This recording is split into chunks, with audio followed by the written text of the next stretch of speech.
Gubernur Jawa Tengah Ganjar Pranowo dan Sandiaga Uno sama-sama mengikuti rapat koordinasi nasional pengembangan 5 destinasi wisata yang dipimpin Menko Maritim dan Investasi Luhut Binsar Panjaitan di kawasan Borobudur, Magelang. Rakornas fokus untuk meningkatkan kunjungan wisata dengan menata infrastruktur di sekitar kawasan destinasi pariwisata super prioritas, termasuk kaitannya dengan aspek kesehatan. Hal yang sifatnya lebih mikro, yang pertama terkait dengan event yang kita selenggara, kita kerjasama dengan Indonesia.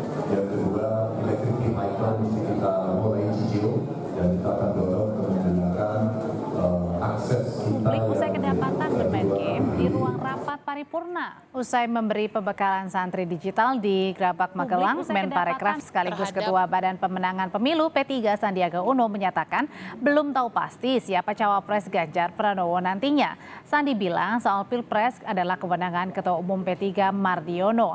Namun kemungkinan nama cawapres akan diumumkan jelang pendaftaran.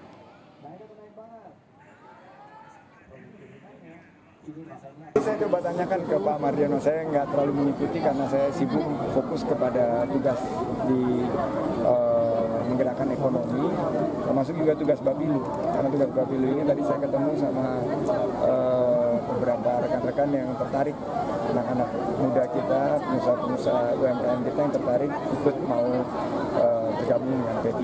Jadi sepertinya baru nanti bulan September atau Oktober sebelum pendaftaran ini teman-teman.